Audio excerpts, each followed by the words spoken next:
Alright, so here's this goes. Yeah, they say that. Yeah, that's recorded now. I needed that to record because somebody needs to hear that, and this video is going to get somewhere. Yeah, they want to say that you're possessed or there's something mentally wrong with you when you start saying enough is enough. Start saying that when you figure out things in the Bible or make your own stance against the stupidity and the lies, and when you read for yourself and put the whole book together, the whole Bible itself together, when you start figuring it all out, and you see the flaws, you see the lies, you see the contradictories of their own God, you start seeing that man wasn't created by all gods. Not created all by the same Hebrew God, and was actually created by the gods because it was actually written in the book of Exodus. The other gods are making war among each other. Why is there no other gods then? Did he say that there is no other gods, that there were gods in the beginning?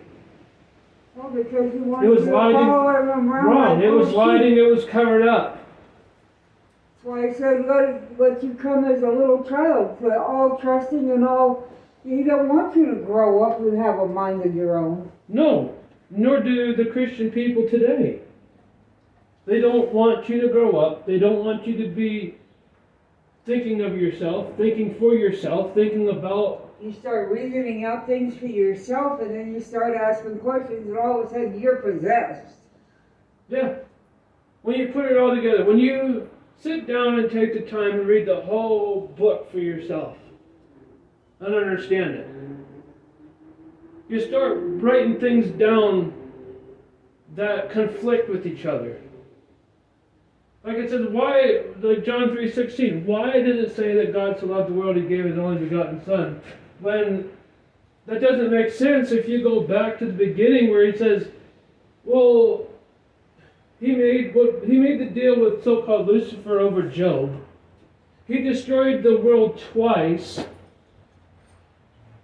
It says once by fire, once by flood. But the world wasn't his to destroy. Well, look at the story of Job. Job was doing everything right, and because he made a bet with the devil, he destroyed Job's life. Why in the world serve a God that's going to kick you and put you down and knock you around just over a stupid bet? But the thing is, the world wasn't his to destroy. Jupiter, myself, Zeus, Thor, and there's Ra and some other gods that were around about, the fathers of their watches. Well, look at the Garden of Eden. The book of Enoch said that Adam and Eve had been tempted for 200 earth years by that snake.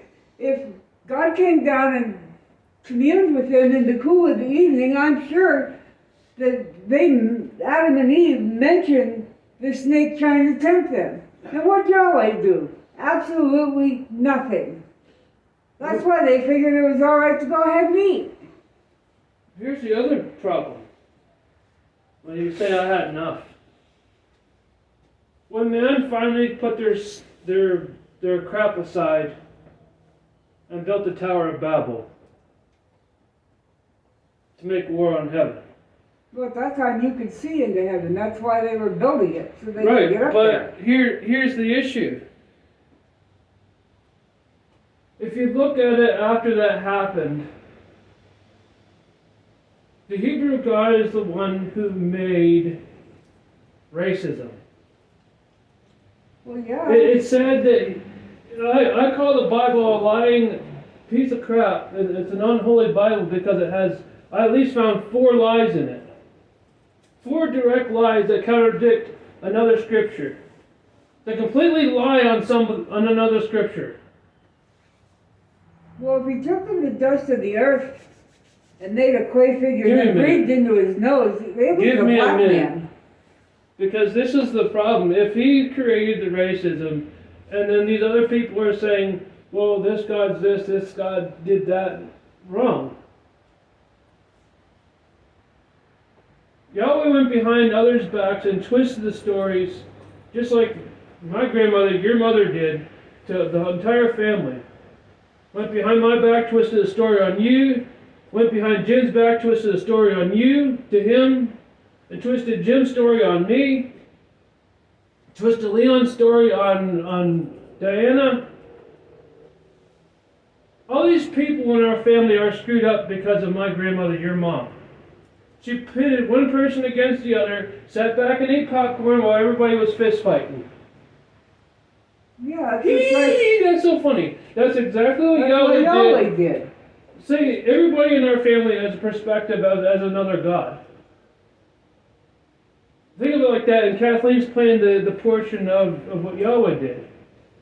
Starting shit behind somebody's back against somebody else, and then tell you you're the enemy to this person, and then this person's enemy to you because you just said this, and you're doing that, and you're ready to kill somebody that they knew. Like certain nonsense, and then making everybody hate each other. And then when they say, you know what, screw you, we're going to make war in heaven, we're tired, because we found out it was you who was doing it. Just like the story of Nephilim. Myself, Jupiter, Thor, Ra, and down Zeus, all together found out, you know what, we're tired of the shit. We're tired of Yahweh going behind our back, saying something to somebody, starting something to somebody else. Well, But then he goes and curses men, and man now speaks English, Spanish, German, French, Italian, everything, every other listed language I haven't spoke. And then everybody hates each other because of one God, but nobody wants to look at that one God who messed with everybody.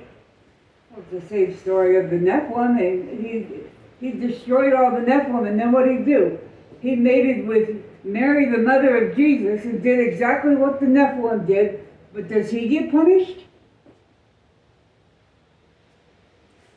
No, he didn't.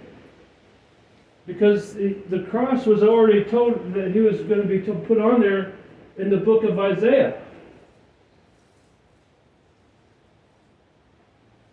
Because see, the problem is that people think that I'm the underdog all the time. Fine, that's great. But the thing is, I already read the Bible through 3 times. That's why I know it's a false piece of shit. That's why I know it's lied 4 to 5 times. That's why I know who really screwed up and who didn't. And not all the stories there either. It's only fixated to one side, and everybody's told, hey, when you open that book, you got to be a lawyer for the Hebrew God. You cannot look at it objectively.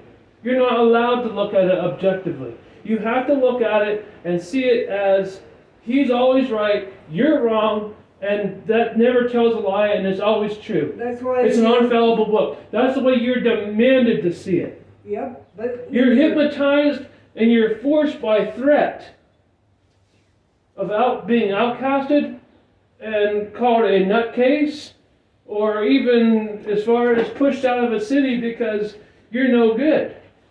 Because you actually decided to see it for what it is.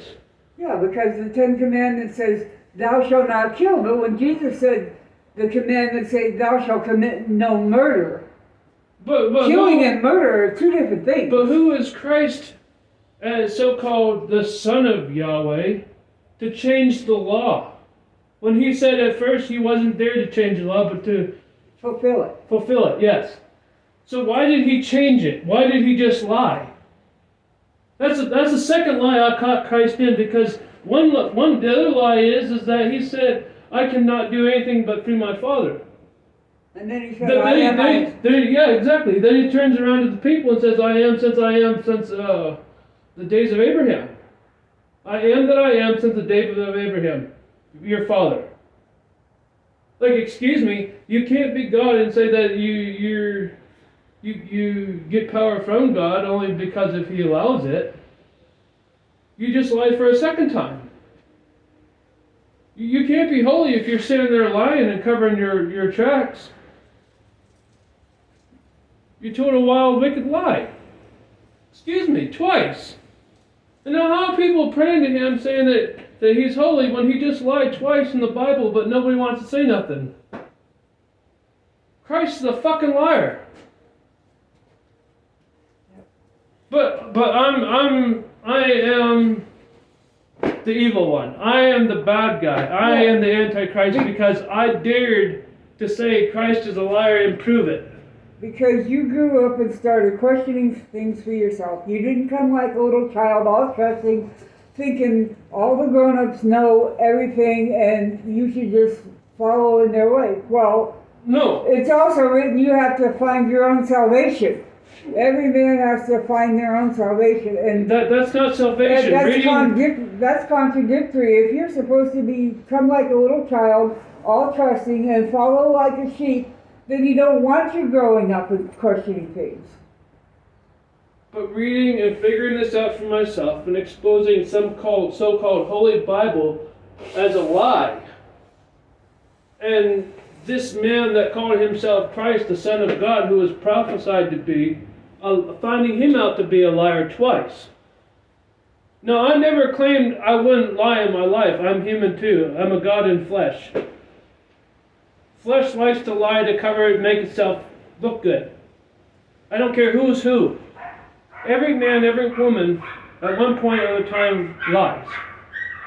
But I never claimed to be all holy and devout and be so pious. I'm head and shoulders above everybody.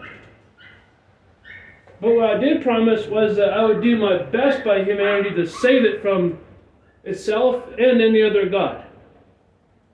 Because I want my empire back. Well, like I said, Yahweh made man from his disciples from the dust of the earth. Well, the dirt is brown. And the people of China and Japan, they call themselves people of yellow clay. Well, I called them people of yellow clay, and that just happened to stick in this modern day. Well, they dubbed themselves the people of yellow clay. Right, but clay is yellow. There is yellow clay, there is tin clay, and there is burgundy clay. But if he took the dirt of the earth and formed a man, well, then it's a black brown. man he made dark brown. Most good fertile soil is dark brown. A good solid cozy dark brown like coffee. So yeah, and we all know those are Africans. But where did white man come from? It came from white, something white. You guess what? Zeus was white, so was Jupiter. Jupiter is gold. Okay. Zeus, they actually came and said that the foundings of Zeus is kind of like a mix of brownish white.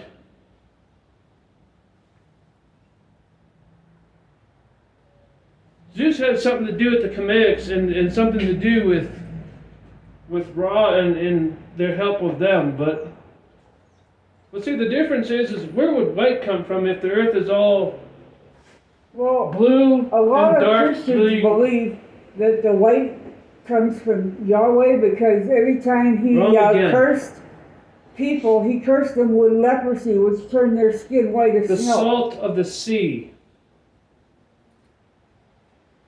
So Poseidon. Me and Poseidon made people. Where do you think my daughter came from? Venus. The sea. I'm getting cold. I'm going in. White came from the salt of the sea. Not from Yahweh's curse. There's plenty of salt mines that are white. Everybody knows what salt is white. Sugar is white. Only after it's burnt. The stalks of cane have to be burnt to make it white. But guess what? The metaphorical is of someone who's been burnt is very pissed off. Exactly. And who would you have to be burnt by to be that pissed off at them? Yeah, the gardener. Yeah. Exactly.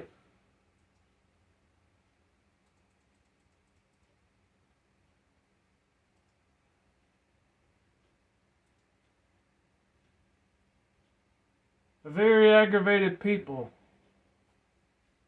And that's where I made my people out of the salt of the earth. And that's why the whole saying is, you ain't worth your salt.